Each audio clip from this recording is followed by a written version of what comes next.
Hi there, today I am on the very beautiful yet very windy island of Ithaca here in Greece, and I don't know if any of you are big fans of Homer's Odyssey, but it's been one of my favorite books since childhood. And not only was Homer believed to have studied here for a bit during his life, but it also is the setting where Odysseus comes home to. So I am feeling quite inspired and also a little metaphysical. So I thought that instead of focusing on the theoretical knowledge of wine, just this once, I would just say a quick hello and send a quick message that I enjoy speaking with people about, and I tend to really enjoy discussing with others. It doesn't take a rocket scientist to know that there are a lot of mixed opinions in the wine industry.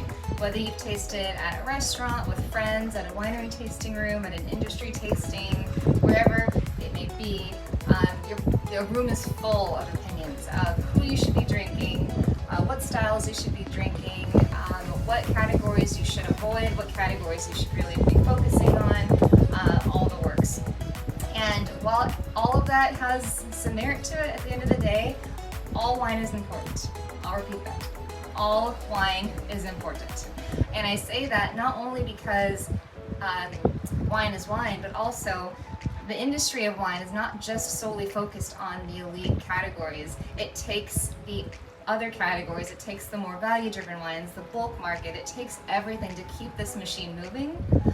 So in hindsight, it is very important to have all of these categories of wine, because certain styles of wine wouldn't be as popular now if they weren't introduced through other mechanisms. So that said, it's a matter of preference, and to be honest, if I drank the wines that I prefer every single day, not only would I be dead broke, but I also wouldn't really understand the wine industry in its fullest. And the reason that I do understand it is because I'm out there tasting all of the categories, from the box wine to the highly allocated wines to, and everything in between. Because without that exposure, it's really difficult to be objective about wine and to really understand what the purpose of these categories is. So all I'm saying is, if you like a wine, that's today the style that you like, and you are more than allowed to like that. So never let anyone tell you otherwise, but just keep exploring, because you may find that your palate evolves over time, because all of ours